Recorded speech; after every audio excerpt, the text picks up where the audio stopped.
Assalamualaikum warahmatullahi wabarakatuh. Ketemu lagi dengan saya Dewi Wongdeso. Tetap di channel yang sama, channel yang membahas tentang bagaimana sih caranya agar kita bisa masuk ke Singapura sebagai TKW atau pembantu rumah tangga. Terus apa saja yang dilakukan atau yang dikerjakan Mbak TKW di sini tuh ngapain aja?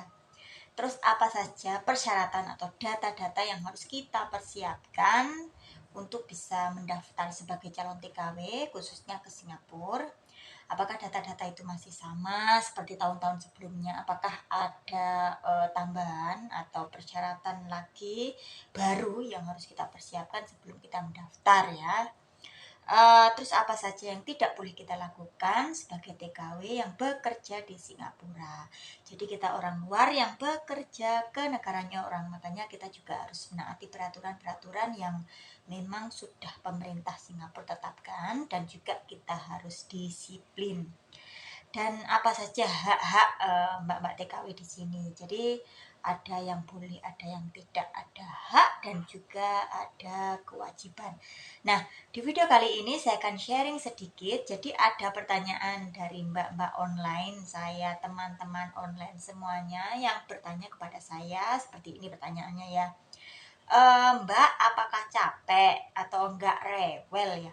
Majikan di Singapura itu gimana? Nah, kalau yang namanya rewel, yang namanya kita itu kan bekerja ke negaranya orang ya. Kita itu bukan keluarga dengan orang yang baru, keluarga yang baru, terus dengan kebudayaan yang berbeda, kebiasaan yang berbeda juga ya pasti kalau rewel semuanya rewel ya.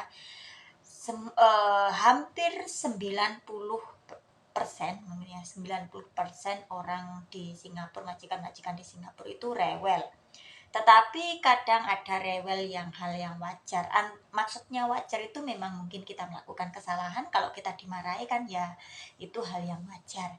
Tetapi kalau ada kalau hal-hal kecil atau mungkin hal-hal yang kita tidak mengerti, apa seperti contohnya mungkin seperti ini sudah dikerjakan tapi kok nggak sesuai, itu juga kadang kita juga dimarahi. Kadang kita itu juga seperti layaknya seperti dibully ya, nggak tahu apa-apa tiba-tiba kena marah juga gitu. Itu juga banyak sebenarnya banyak sekali kasus-kasus seperti itu gitu. Tapi kalau yang namanya yang penting mereka tidak mukul.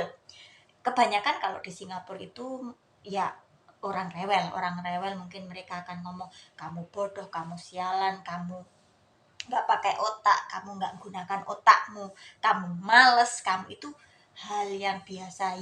Mereka itu biasa menggunakan kata-kata itu. Jadinya apalagi kita sebagai pembantu ya. Jadi kita itu seperti apa ya?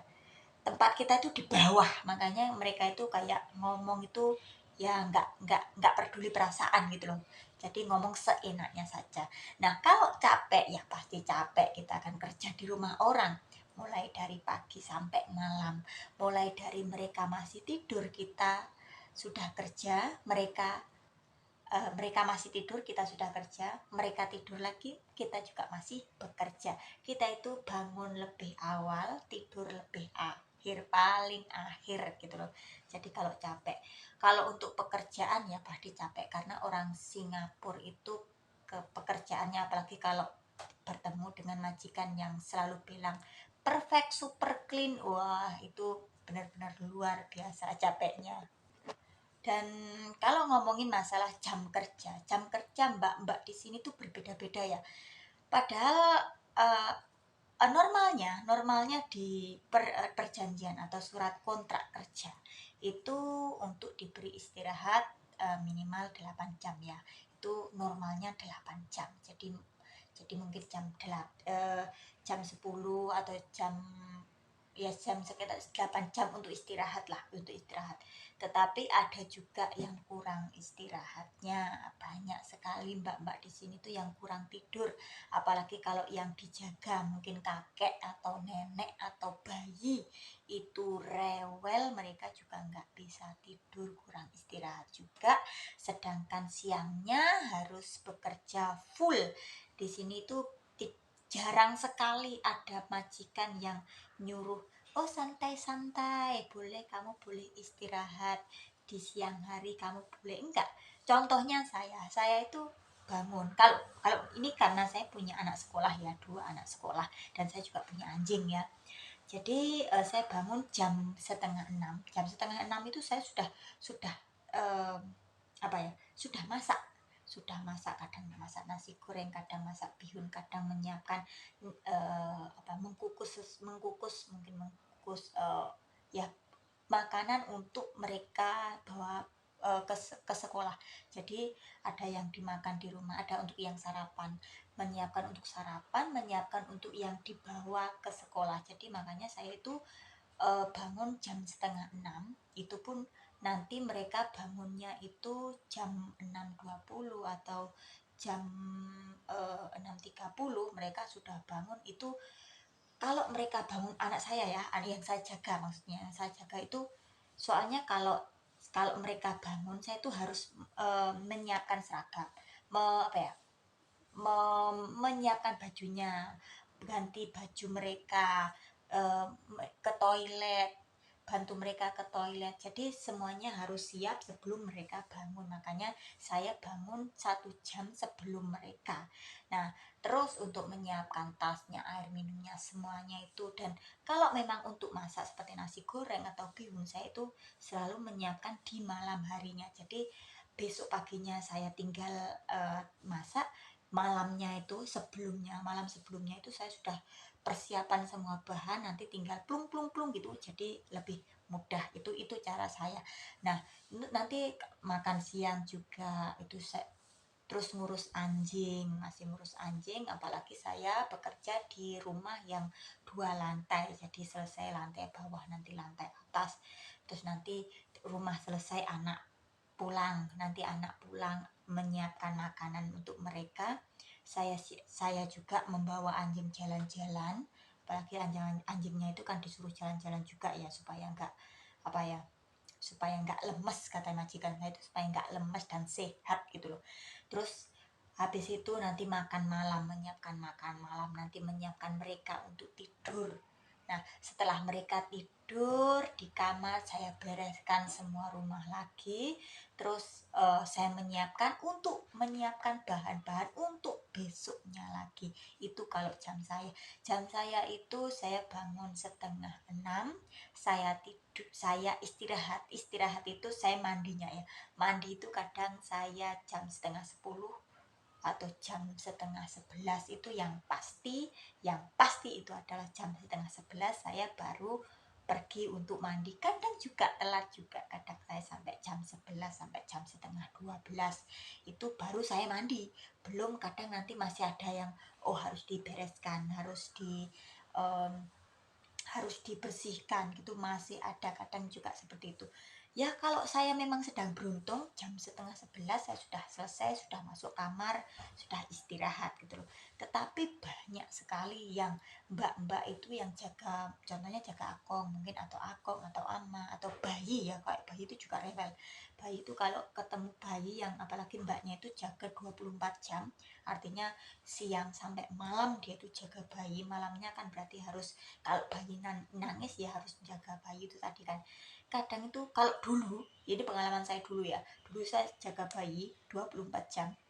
Jadi jam 6 itu saya bangun, kata majikan saya jam 6 itu saya sudah harus bangun, semua harus beres. Itu sudah ngepel, sudah vacuum, sudah eh, apa ya, sudah masak untuk sarapan ya, sarapan yang anak yang pertama, karena kan anak pertama harus sekolah juga. Terus semuanya sudah beres, nanti bayi bangun, nanti sampai malam lagi. Malam itu kadang saya jam 12 malam itu saya masih cuci piring, masih ngepel, masih bersih-bersih. Nanti jam 2 setelah itu saya mandi ya, setelah itu mandi mungkin tidur 1 jam, jam 2 jam 2:30 itu saya memberi susu si bayinya tadi, karena bayi itu waktu itu saya datang usia 4 bulan, jadi masih sangat kecil sekali. Terus nanti tidur, kadang bayinya nggak mau tidur-tidur ya, kadang 1 jam saya kasih susu itu sampai 1 jam. Jadi kalau ngasih susu itu gini, saya bayinya kan nggak boleh diletakkan di di kasur ya harus dibopong seperti ini terus dikasih susu seperti ini. Itu saya jadi seperti ini sama berdiri itu kadang 1 jam, kadang paling cepat setengah jam lah paling cepat. Kadang bayinya tidur, kadang bayinya juga tidak tidur. Makanya dulu itu saya tidur 24 jam dalam 1 hari itu saya tidur 3 sampai 4 jam. Cuma 3 sampai 4 jam itu banyak sekali kasus yang mbak-mbak yang tidurnya juga kurang. Bukan saya saja, tetapi ini tadi saya bercerita tentang pengalaman saya pribadi ya. Ada juga majikan yang oh nggak apa-apa kamu kalau siang boleh tidur, ada juga yang nanti kalau kamu capek atau kamu sakit atau kamu tadi malam kurang tidur kamu boleh tidur siang, atau kamu kalau bayinya atau kakeknya em, tidur kamu juga boleh istirahat, nggak usah ya nggak usah kerja, nggak usah beres-beres, karena kalau mereka nggak tidur kamu juga nggak bisa istirahat. Jadi ada juga yang seperti itu, tergantung dari majikan, tetapi tidak semua majikan itu mengerti kita, tidak semua majikan itu baik sama kita. Mereka itu maunya ya kita kerja, kamu saya bayar ya kamu harus melakukan apa yang saya minta, dan semuanya juga harus beres gitu. Seperti itu banyak sekali kasus-kasus di sini. Tergantung nasib kita. Kita dapat majikan yang baik, alhamdulillah. Eh, Kadang kita punya dapat majikan yang kurang pengertian, ya kita bersabar. Semoga nanti kedepannya majikan kita bisa berubah lebih baik lagi kepada kita. Jadi itu tadi sedikit sharing saya tentang capek apa enggaknya di Singapura, rewel apa enggaknya di Singapura, ya seperti itulah. Itu saya ceritakan tentang pengalaman saya. Untuk beda orang juga beda pengalaman. Jadi semoga membantu sharing saya tadi. Jika suka dengan channel saya, jangan lupa subscribe, like, share, dan komen. Dan jika ada pertanyaan, boleh bertanya kepada saya di kolom komentar. Mungkin saya akan buatkan video supaya lebih jelasnya, atau kadang juga saya balas secara langsung di kolom komentar juga. Jadi semoga kita bisa bertemu di video-video saya selanjutnya. Bye bye.